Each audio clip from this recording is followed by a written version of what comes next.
एक इंसान की जान सिर्फ एक गवर्नमेंट जॉब के लिए चली गई।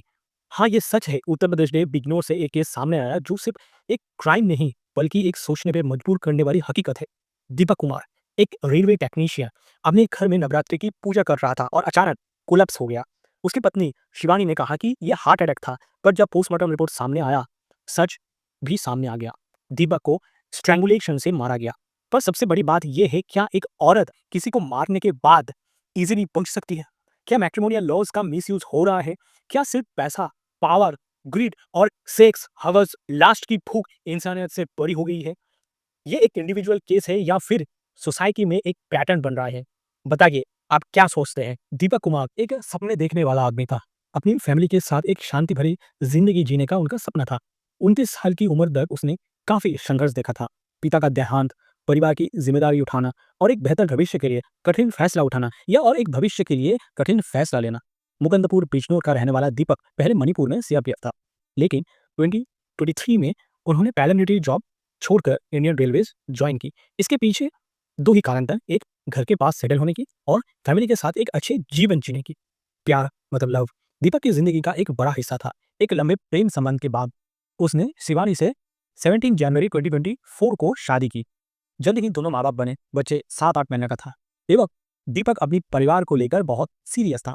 दीपक और शिवानी नाजिबाबाद में नए किराए के घर में रहता था। क्यों? ऐसा क्यों हुआ? क्योंकि आपको पता होगा, बीइंग अ रेलवे एम्प्लॉय आपको तो रेलवे से एकोमोडेशन मिल जाएगा। फिर भी ये लोग क्यों किराए के घर में रहता था? क्योंकि शिवानी को दीपक की जो मदर है पुष्पा, उनके साथ झगड़ा होता था बहुत। तो इसलिए उन्होंने क्या किया कि रेलवे जो एकोमोडेशन था वो छोड़ दिया। दीपक ने छोड़ के एक किराए के घर में शिवानी और दीपक एक साथ रहता था। बेसिकली दीपक ने घर में शांति बनाए रखने के लिए कॉम्प्रोमाइज किया, लेकिन शांति तो बस एक सपना थी दीपक के लिए। 4 अप्रैल 2025 को नवरात्रि के दिन दीपक अपने घर में पूजा कर रहा था और अचानक कोलैप्स हो गया। शिवानी ने कहा कि ये हार्ट अटैक था। उसने उसे पहले नजीबाबाद के एक प्राइवेट हॉस्पिटल में ले जाने की कोशिश की, फिर एक कम्युनिटी हेल्थ सेंटर में, लेकिन कहीं एडमिशन नहीं मिला। जब तक वो बिजनौर हॉस्पिटल पहुंची, डॉक्टर ने कंफर्म कर दिया कि दीपक की मौत हो चुकी है। अब यहाँ पे देखिए 2 क्वेश्चंस आता है। एक, मान लीजिए आप अपने बहुत ही एक करीबी रिलेटिव से, आप एक नॉर्मल इंसान को कैसे डिसाइड कर सकती है कि आपके सामने जो बंदा बैठा था उनका हार्ट अटैक ही हुआ है और कुछ नहीं हुआ है। ठीक है, यहाँ पे एक क्वेश्चन आता है। सेकंड जो क्वेश्चन है, देखिए प्राइवेट हॉस्पिटल या community health centre, specially community health centre में क्या होता है कि डॉक्टर एक टाइम फ्रेम में आता है। ऐसा नहीं कि वहाँ पे 24/7 आपका डॉक्टर प्रेजेंट रहता है या नर्स प्रेजेंट रहता है। नर्स तो रह जाता है लेकिन डॉक्टर नहीं रहता है community health centre. Same private hospital में भी होता है। बहुत सारा जगह पे जहाँ पे छोटा-छोटा प्राइवेट हॉस्पिटल है, उस प्राइवेट हॉस्पिटल में जो डॉक्टर्स है वो भी एक स्पेसिफिक टाइम में आता है। रात में वो डॉक्टर्स रहता नहीं है वहाँ पे। ये सब बहुत बहुत बड़ा चैलेंज है। हाँ, वो बहुत बड़ा प्राइवेट हॉस्पिटल है तो वहाँ पे तो कोई इश्यू होता नहीं है। लेकिन ये प्राइवेट हॉस्पिटल या कम्युनिटी हेल्थ सेंटर, यहाँ पे डॉक्टर्स का अवेलेबिलिटी स्पेशली गाँव एरिया में वो नहीं रहता है। पर शिवानी ने तो फिर ये दीपक को क्यों वहाँ में लेके गया? राइट? ये क्वेश्चन भी है। शुरुआत में सब दुःख में थे, लेकिन जब शिवानी ने पोस्टमार्टम से मना किया तब शक बढ़ने लगा। दीपक के भाई पीयूष ने जिद की और जब पोस्टमार्टम रिपोर्ट आई, सच्चाई सामने थी। दीपक की मौत हार्ट अटैक से नहीं बल्कि स्ट्रैंगुलेशन से हुई थी। यहाँ पे भी ये कैसे, देखिए शिवानी ने पहले इनिशियली क्लेम किया कि उनका जो मौत है वो हार्ट अटैक से हुई है। तो फिर उस जो दीपक के गले में दाग क्यों था? अब इसलिए ये जो दीपक के भाई पीयूष ने बार-बार पोस्टमार्टम के लिए रिक्वेस्ट कर रहा था। At the same time Shivani बोल रही कि नहीं, पोस्टमार्टम नहीं होगा, बॉडी से कोई छेड़खानी नहीं होगा, उनका हार्ट अटैक से ही देहांत हो चुका है। अब जब ये चीज़, एक जो स्टेटमेंट या परिस्थिति या उनके गले में जो दाग था, ये सब जब एक दूसरे को कॉन्ट्राडिक्ट कर रहा था, तो तब पीयूष ने ज़िद किया कि नहीं, पोस्टमार्टम तो होगा ही। और जब उन्होंने पोस्टमार्टम करवाया, तो एकदम सच सामने आ गया। जैसे-जैसे इन्वेस्टिगेशन आगे बढ़ी और भी डरावनी बातें सामने आई। पता चला कि शिवानी जो दीपक के विलेज में शिफ्ट होने के प्लान से खुश नहीं थी। अब ये खुश क्यों नहीं थी? क्योंकि शिवानी का जो वो और भी मेल पार्टनर था या वो जो एडिटर में इन्वॉल्व थी, तो वो सब नहीं कर पाएगी। मतलब मान लीजिए विलेज में शिफ्ट हो जाएगी, तो विलेज में क्या है, उनका दीपक का माँ है, भाई है, तो उनके सामने ये सब वो नहीं कर पाएगी, इसलिए वो खुश नहीं थी।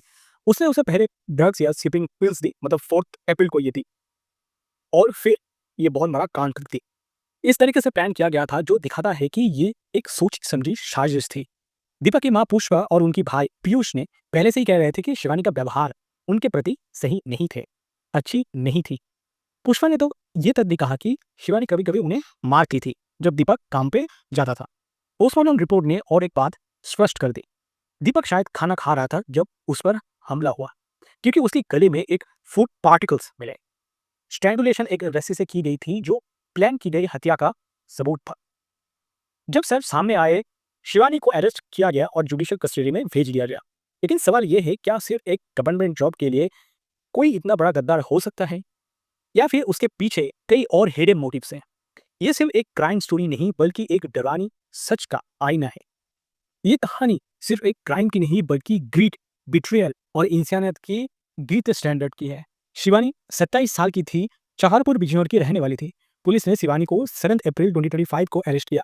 याद रखिए उनका जो हस्बैंड है उनका डेथ हुआ था 4 अप्रैल 2025 और शिवानी को पुलिस ने 7 अप्रैल 2025 को अरेस्ट किया जब उनके पास सब्सटेंशियल एविडेंस था।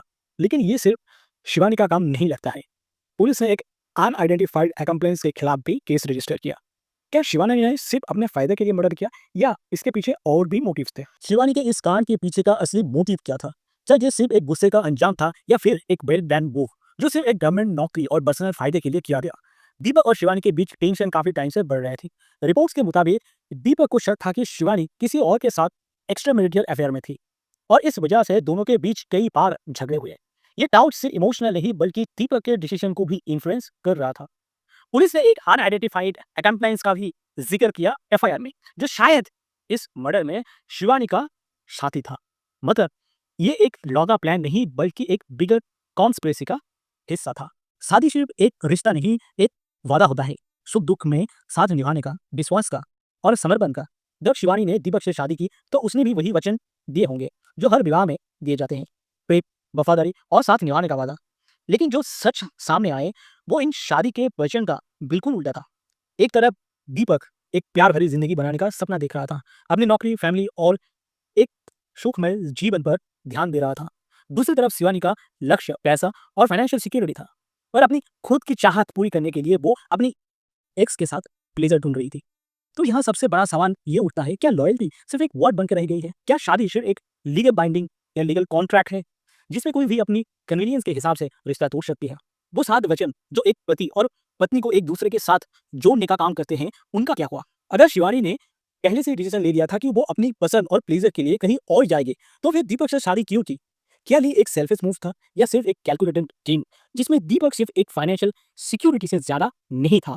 ये एक आज के समाज का काफी कॉम्प्लेक्स और सेंसिटिव मुद्दा है। बहुत सारे मर्दों के लिए शादी एक सपना होता है, एक स्टेबल और लविंग रिलेशन का। लेकिन जब ये सपना एक नाइटमेयर बन जाए तो वो अपने आप को एक बैकफायर्ड माइंडसेट में पाते हैं।